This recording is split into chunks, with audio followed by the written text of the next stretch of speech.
Hello friends, this is Sudhanshu Ranjan. Once again, I have come along with some of the important concepts of physics of class 11. In last video lecture, I had discussed about the vector and vector addition. The important properties of the vector have been discussed in the previous lecture.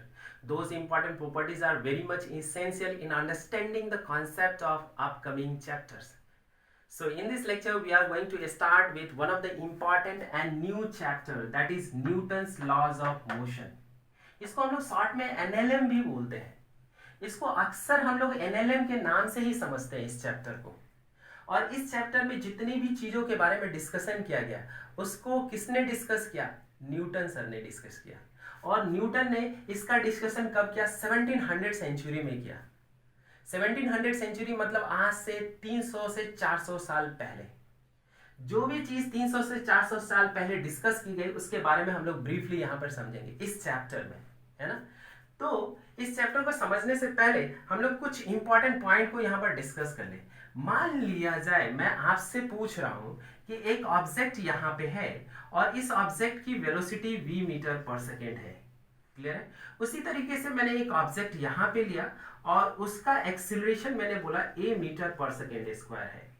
उसी तरीके से एक तीसरा object लिया और मैंने बोला ये तीसरा ऑब्जेक्ट एक पॉइंट से दूसरे पॉइंट तक गया है डी डिस्प्लेसमेंट करके.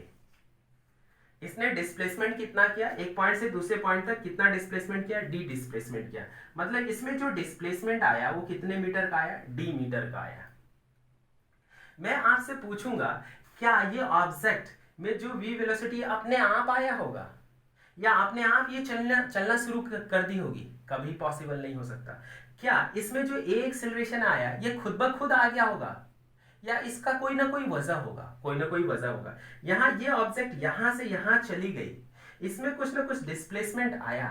इसका ये मतलब है इसको यहाँ से यहाँ डिस्प्लेस करने के लिए कुछ ना कुछ एक्सटर्नल चीजें लगाई गई होगी.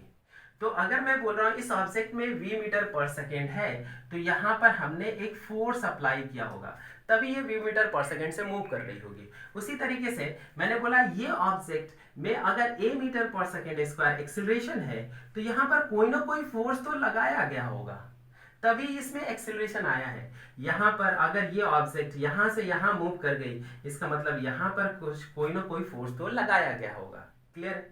इसका ये क्लियर मीनिंग है कि वेलोसिटी, एक्सेलरेशन और डिस्प्लेसमेंट अपने आप नहीं होने वाला है. इसका पॉसिबिलिटी तभी होगा जब यहाँ पर हमने कोई फोर्स लगाया है. इसका ये मतलब है वेलोसिटी, एक्सेलरेशन एंड डिस्प्लेसमेंट. ध्यान से देखिए, वेलोसिटी, एक्सेलरेशन एंड डिस्प्लेसमेंट एक रिजल्ट है और ये रिजल्ट किसकी वजह से? फोर्स की वजह से. अगर हमने फोर्स दिया है तो ये किसमें? इसकी वेलोसिटी और एक्सेलरेशन और डिस्प्लेसमेंट में कन्वर्ट हुआ है. तो ये रिजल्ट है. इसको हम लोग क्या बोल सकते हैं? वेलोसिटी, एक्सेलरेशन एंड डिस्प्लेसमेंट को क्या बोल सकते हैं? रिजल्ट्स और इफेक्ट्स. और जिस चीजों को हम लोग कहाँ पढ़ते हैं, वेलोसिटी, एक्सेलरेशन और डिस्प्लेसमेंट के बारे में आप लोग काइनेमेटिक्स में डिस्कस कर चुके होंगे. मतलब इन सारी चीजों के बारे में हम लोग काइनेमेटिक्स में पढ़ेंगे. क्लियर? रिजल्ट्स और इफेक्ट्स के बारे में हम कहां पढ़ेंगे? काइनेमेटिक्स में. लेकिन अगर ध्यान से देखिए इस रिजल्ट का वजह क्या है? इस रिजल्ट का वजह ये फोर्स है. इस रिजल्ट का वजह ये फोर्स है. इस फोर्स की वजह से ही ये रिजल्ट्स आया है. तो हम इस फोर्स को हम लोग क्या बोल सकते हैं? कॉज.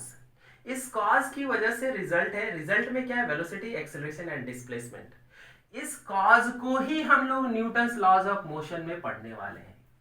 इस कॉज को, कॉज मतलब किसको पढ़ने वाले हैं? हम लोग फोर्स को पढ़ने वाले हैं. तो हम लोग यहाँ पर फोर्स को अगर डिफाइन करें तो कैसे डिफाइन कर सकते हैं? कैसे डिफाइन कर सकते हैं? Force can be defined as the cause for the motion of any object. क्योंकि अगर ये v मीटर पर सेकेंड से चल रही है, a मीटर पर सेकेंड स्क्वायर से चल रही है, ये डिस्प्लेस हो रही है, इसका मतलब इसमें कुछ ना कुछ मोशन तो हुआ होगा. ये मोशन तभी पॉसिबल है जब हमने यहाँ पर फोर्स लगाया है. तो हम लोग क्या बोल सकते हैं? Force is the cause for the motion of any object. इसका पहला डेफिनेशन. हम लोग न्यूटन्स लॉज ऑफ मोशन में मोस्टली किसके बारे में पढ़ने वाले हैं? फोर्स के बारे में.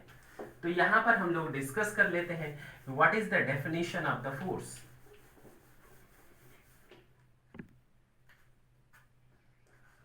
फोर्स को कैसे डिफाइन करें? फोर्स को एक तरीके से, इस तरीके से भी डिफाइन कर सकते हैं, it is a cause for the motion in any object. Clear? पहला तो ये। अब इसको दूसरे तरीके से डिफाइन करते हैं, कैसे? ध्यान से देखते हैं। मान लिया जाए यहां पर एक ऑब्जेक्ट रखा हुआ है, ये स्टेशनरी है, ये रेस्ट पे है। क्लियर है? अगर इस ऑब्जेक्ट को यहां से यहां तक ले जाना है, यहां तक ले जाना है, तो आप इसको क्या करोगे? पुश करोगे। इसको क्या करोगे? पुश करोगे। पुश करोगे तो ये यहां से यहां चली जाएगी। Very good. अगर मैंने बोला एक ऑब्जेक्ट यहां पे है, ये भी रेस्ट पे है, अगर इसको आप यहां से यहां लाना चाहते हो, मैं इस साइड में हूं, अगर मैं इसको यहां से यहां लाना चाहूंगा तो इस पे किधर, इस डायरेक्शन में मैं क्या करूंगा? खींचूंगा इसे। खींचूंगा मतलब क्या करूंगा? पुल करूंगा। क्लियर है? Have you got my point? यहां पे अगर ऑब्जेक्ट था, इसको यहां से यहां डिस्प्लेस करना है, तो हमने क्या किया? पुश किया, धक्का दिया हमने। क्लियर है? लेकिन यहां पे अगर ऑब्जेक्ट है, यहां से यहां तक लाना है, तो हमने क्या किया? इसे खींचा। खींचा मतलब पुल किया। क्लियर है? अब अगर मैं यहां पर एक ऑब्जेक्ट लूं कि यहां पे इंक्लाइंड प्लेन पे अगर कोई ऑब्जेक्ट है, यहां पे अगर मैं छोड़ दूं तो ये नीचे आना चाहेगी। क्लियर है? लेकिन नीचे आना चाह रही है, अगर मैं इसे रोकना चाहूं, नीचे आ रही है मतलब ये क्या है? मोशन में है। नीचे आ रही है मतलब ये मोशन में है। लेकिन अगर कोई इंसान यहां पे इसे रोकना चाहे, इसे रोकना चाहे, तो ये क्या करेगा? पुश करेगा। क्लियर है? ये ऑलरेडी मोशन में है, लेकिन अगर इसे रोकना चाहे तो क्या करेगा? पुश करेगा। मतलब इस डायरेक्शन में से ये जो इंसान यहां पर इसे रोकना चाह रहा है, वो कैसे रोकना चाह रहा है? पुश करके रोकना चाह रहा है, तो यहां पर पुश कर रहा है। Very good. अगर एक इंक्लाइन प्लेन में है, अगर एक ऑब्जेक्ट यहां पे है, ये ऑब्जेक्ट अगर इंक्लाइन प्लेन पे है, तो ये ऑब्जेक्ट नीचे जाना चाहेगी। क्लियर है? लेकिन आप अगर ये नीचे जाना चाहेगी, ये मोशन में है ऑलरेडी, अगर ये आप इसको रोकना चाहते हैं, तो ऊपर की ओर भी इंसान इसको खींच सकता है, खींच कर रोक सकता है। Have you got my point? तो अभी ध्यान से देखिए, यहां पर भी ये ऑब्जेक्ट क्या थी? मोशन में थी। अगर मोशन में है, इसे रोकना चाहते हो तो पुल करो। अगर मोशन में है, इसे रोकना चाहते हो तो पुश करो। क्लियर? यहां पर देखिए, अगर रेस्ट पे है तो इसे आप मूव कराना चाहते हो तो पुश करो। ये रेस्ट पे है, अगर इसे मूव कराना चाहते हो तो पुल करो। इस पुश और पुल को ही हमने फोर्स का नाम दिया। Have you got my point? अगर इस ऑब्जेक्ट को जो रेस्ट पे है, उसको एक पोजीशन से दूसरे पोजीशन पे ले जाना है या उसे मोशन में लाना है, तो उसे हमें या तो पुश करना पड़ेगा या तो पुल करना पड़ेगा। अगर कोई ऑब्जेक्ट मोशन में है और उसे रेस्ट पे लाना है, तो पुश करना पड़ेगा या तो पुल करना पड़ेगा। और इसी पुश और पुल को हमने किसका नाम दिया? फोर्स का नाम दिया। तो हम लोग फोर्स को अलग तरीके से डिफाइन कर सकते हैं। Force can be defined as push और pull in order to move the object if the object is at rest, and in order to stop the object if the object is in motion already. Have you got my point? मतलब अगर object already rest पे है, उसे move कराना हो तो या push या पुल देना पड़ेगा। पुश और पुल का मतलब होता है फोर्स। क्लियर है? तो हम लोग सिंपली कैसे डिफाइन करते हैं? Force can be defined as push और pull. Just remember that, push or pull in order to move the object if it is at rest, in order to stop the object if it is in motion already. So force को अलग तरीके से कैसे define किया जाए? ये तो पहले तरीके से डिफाइन किया, it is a cause for the motion in any object. अब दूसरे तरीके से डिफाइन कैसे किया जाए? दूसरा, force can B defined as push or pull in order to move the object if the object is at rest, and in order to stop the object, if the object is already in motion, पहले से अगर motion में है, उसे रोकना है, तब भी आपको फोर्स लगाना पड़ेगा। क्लियर? तो इसे हमने फोर्स बोला। क्लियर? किसी भी चीज को चलाना है तो फोर्स देना पड़ेगा, किसी भी चीज को रोकना है तो फोर्स देना पड़ेगा, और फोर्स का नाम है push and pull. Clear? Very good. अब यहां पर हमने एक फिजिकल प्रॉपर्टी, फिजिकल क्वांटिटी को डिफाइन किया, दैट इज फोर्स।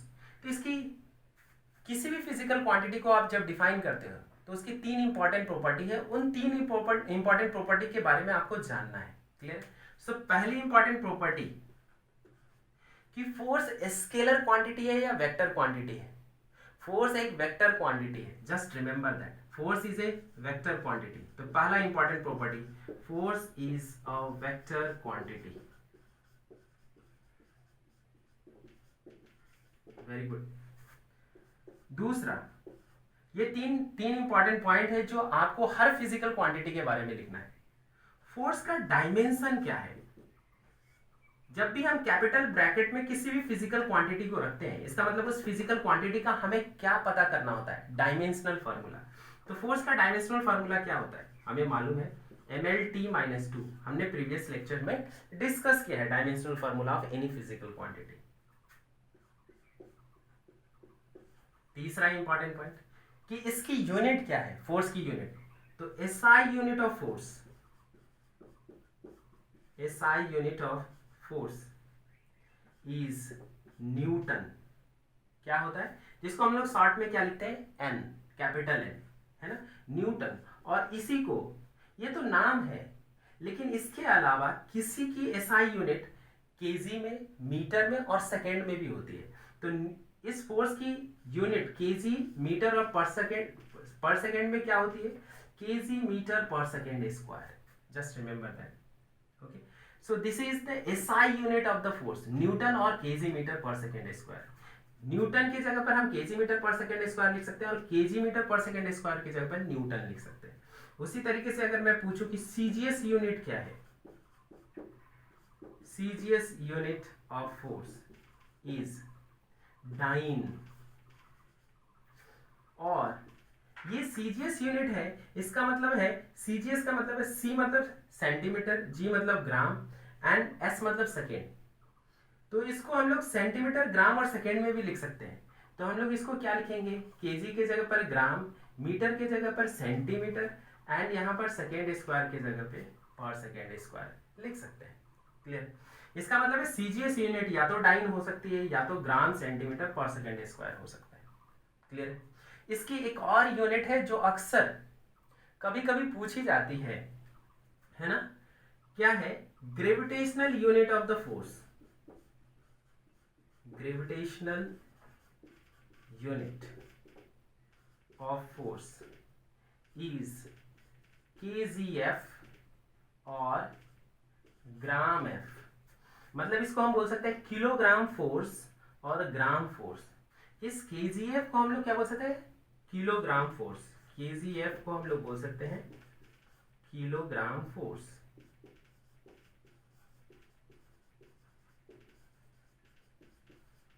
और GF को क्या बोल सकते हैं? Gram force. Just remember that. Clear?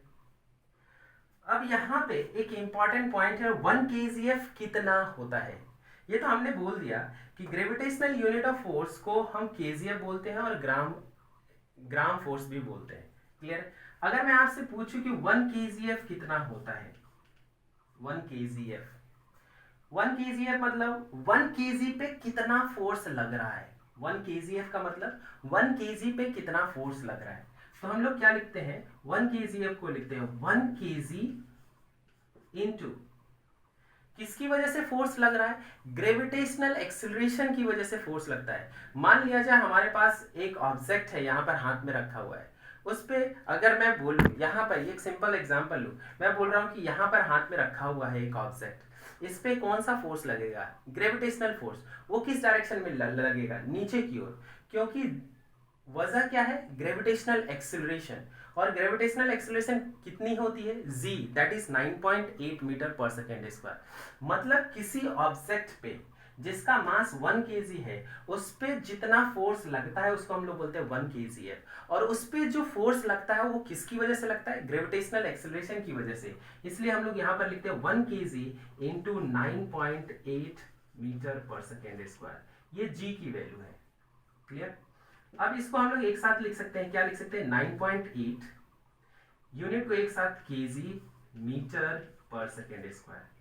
अभी ध्यान से देखिए, न्यूटन को केजी मीटर पर सेकेंड स्क्वायर लिख सकते हैं, या केजी मीटर पर सेकेंड स्क्वायर को हम न्यूटन लिख सकते हैं।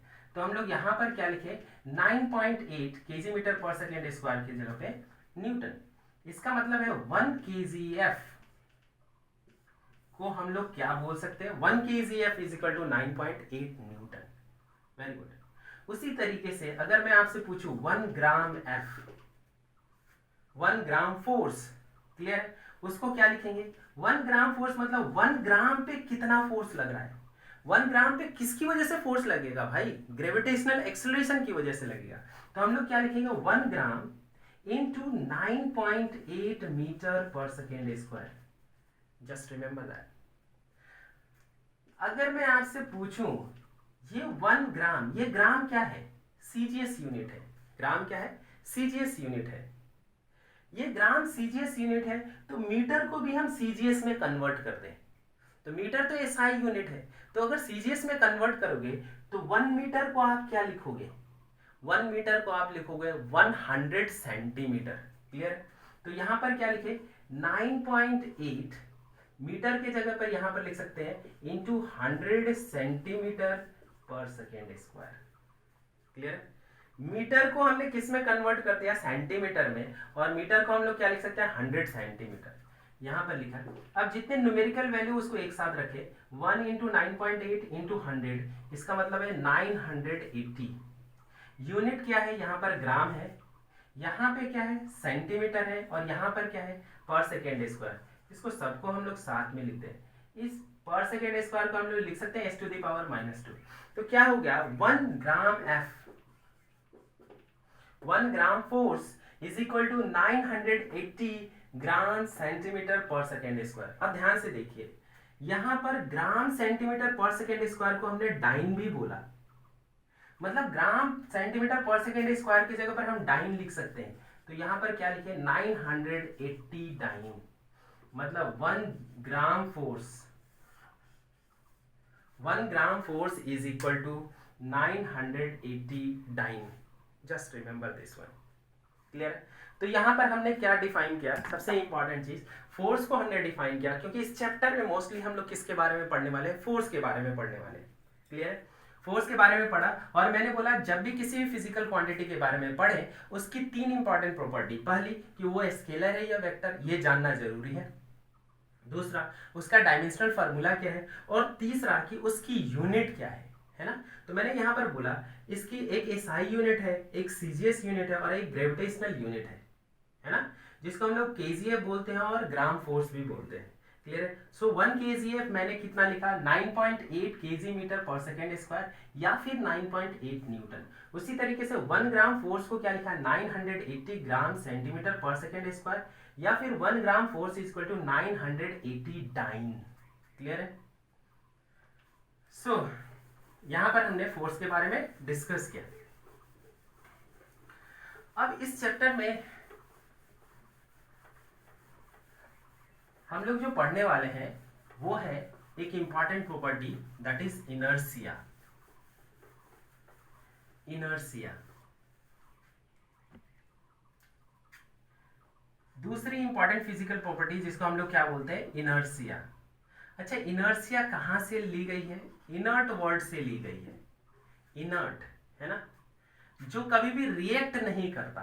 इनर्ट का मतलब जो कभी भी दूसरे के साथ रिएक्ट नहीं करता, है ना, या इसको हम लोग बोलते हैं टू डू नथिंग,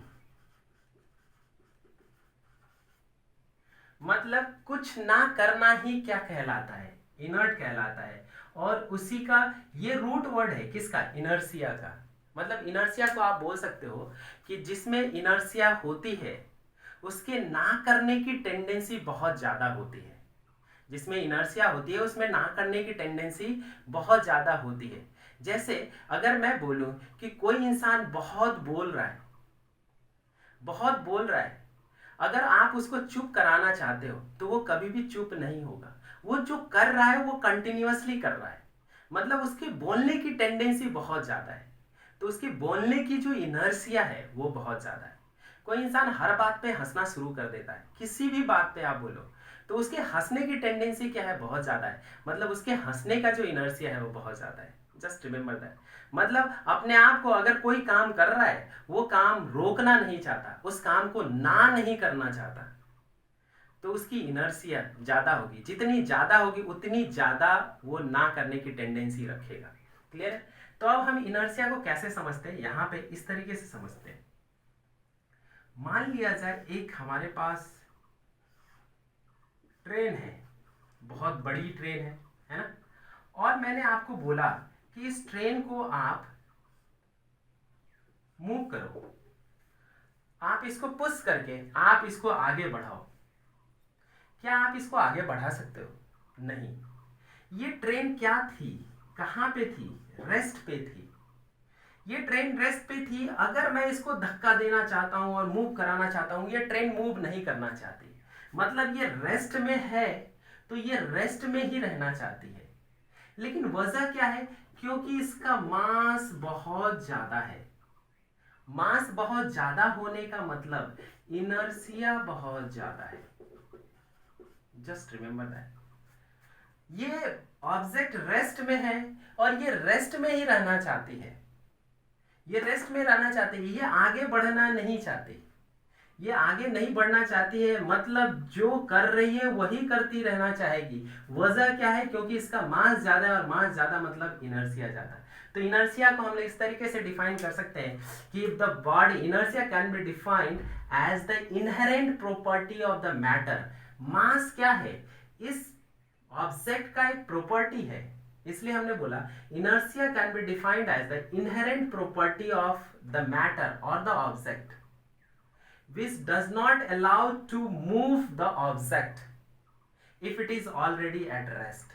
अगर ये पहले से रेस्ट पे है, अगर इसे मूव करना चाहेंगे तो ये मूव नहीं करना चाहेगी।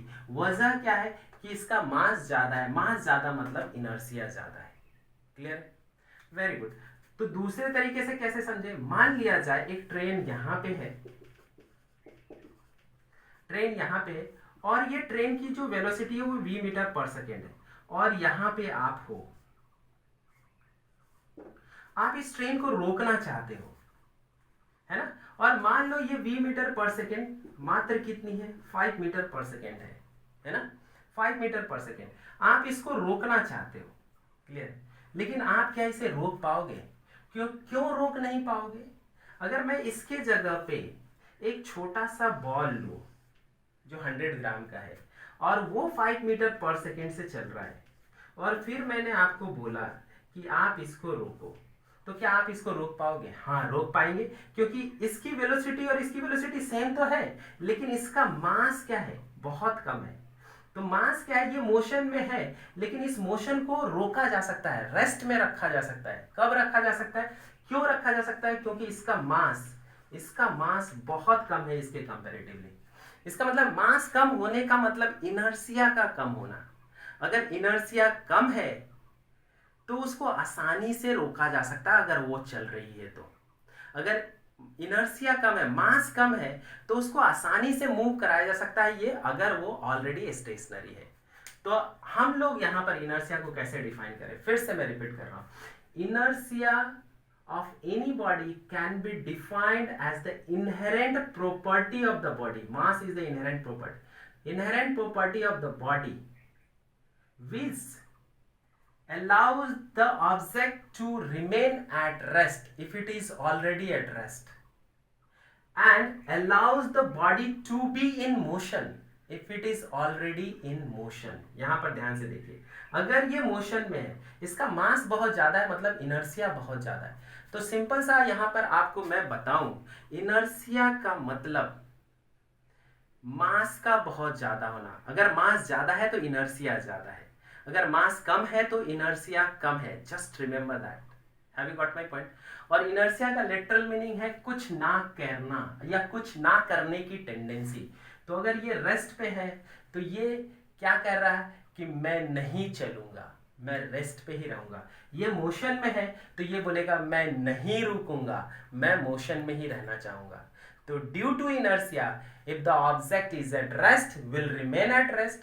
If the object is in motion, will keep on moving in one direction with same speed. Just remember that. तो हमने यहाँ पर इनर्सिया को डिफाइन किया। अब यहाँ पर इनर्सिया का डेफिनेशन हम लोग लिख सकते हैं। वो कैसे लिख सकते हैं देखते हैं।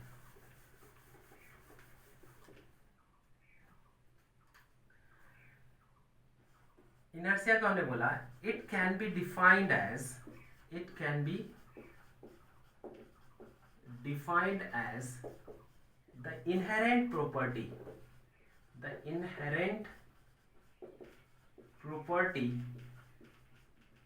of any object which allows the object to be at rest if it is at rest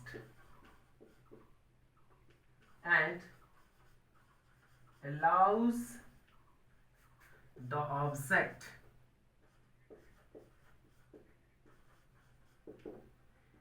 to be in motion if it is already in motion.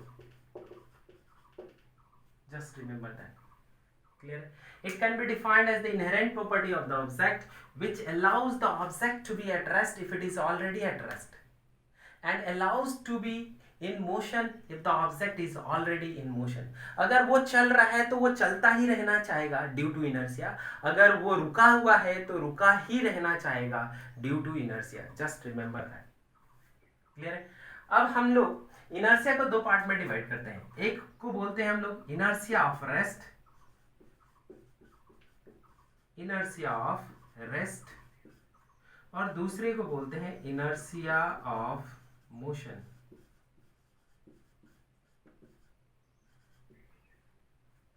अब इसके नाम से ही पता चलता है कि अगर इसे डिफाइन करना पड़े तो क्या होगा। Due to inertia of rest, if the object is at rest will try to remain at rest. Inertia of rest का मतलब कि अगर ऑब्जेक्ट रेस्ट पे है तो वो रेस्ट पे रहना चाहेगा। तो हम लोग यहां पर लिखते हैं it states that the body और object will remain at rest if it is already at rest. Clear? तो अगर मैं इसको डिफाइन करूं तो इनर्शिया ऑफ मोशन को क्या बोलेगा? It states that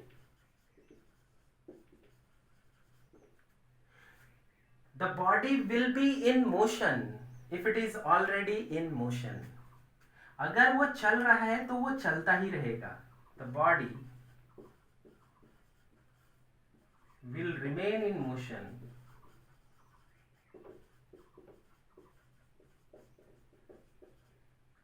if it is already in motion. Just remember that. अगर बॉडी मोशन में है तो मोशन में ही रहेगा। किसकी वजह से? इनर्शिया ऑफ मोशन की वजह से। अगर बॉडी रेस्ट पे है तो रेस्ट में ही रहेगा। किसकी वजह से? इनर्शिया ऑफ रेस्ट की वजह से। अब इसका एग्जांपल देखते हैं। पहला एग्जाम्पल हम किसका लेंगे, इनर्शिया ऑफ रेस्ट का। कैसा एग्जाम्पल, मान लिया जाए कि आप किसी बस में खड़े हैं और बस भी खड़ी है, मतलब बस की जो वेलोसिटी है और आपकी जो वेलोसिटी है वो क्या है, जीरो है। मतलब आप मोशन में नहीं है, आप रेस्ट में है और बस भी रेस्ट में है। क्लियर है। लेकिन आपसे मैं पूछूं कि आपका शरीर का कौन सा पार्ट बस के कांटेक्ट में है, तो आप बोलोगे आपका जो पैर है, lower part of the body है, वो बस के कांटेक्ट में, और upper part of the body वो फ्री है। Just remember that. ठीक है। तो जब बस चलने लगेगी, जब बस चलने लगेगी तो सबसे पहले कौन सा पार्ट चलेगा, सबसे पहले वो पार्ट चलेगा जो बस के कांटेक्ट में है। तो बस के कांटेक्ट में पैर है, तो पैर पहले चलने लगेगी, पैर बस के साथ आगे बढ़ जाएगी। लेकिन अपर पार्ट क्या था, रेस्ट पे था, तो वो अपर पार्ट किस में रहना चाहेगा, रेस्ट में रहना चाहेगा। किसकी वजह से, इनर्शिया ऑफ रेस्ट की वजह से, कि अगर कोई बॉडी रेस्ट में है तो रेस्ट में ही रहना चाहेगी। तो जैसे ही बस आगे की ओर चलती है तो जो लोअर पार्ट बस के कांटेक्ट में है वो आगे की ओर मूव कर जाता है, और अपर पार्ट जो बस के कांटेक्ट में नहीं है वो वहीं रहना चाहता है due to inertia of rest, जिसके कारण से हमें ये लगता है कि हम पीछे की ओर गिर रहे हैं। Have you got my point. ये किसकी वजह से, इनर्शिया ऑफ रेस्ट की वजह से। तो हम कैसे यहां पर डिफाइन करेंगे, if the body is in rest in the stationary bus and if the bus suddenly moves in forward direction, then the lower part of the body which is in contact with the bus will try to move in forward direction, whereas the upper part of the body will try to remain at rest. Because of that we will feel falling behind. Clear है। हमें ऐसा लगेगा कि हम पीछे की ओर गिर रहे हैं।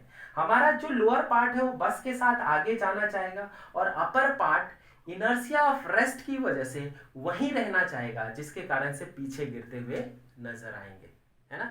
तो आपसे पूछा जाता है कि अगर आप अचानक एक रुकी हुई बस अचानक चलने लगे तो आप पीछे क्यों गिरते हैं, तो वजह है इनर्शिया ऑफ रेस्ट।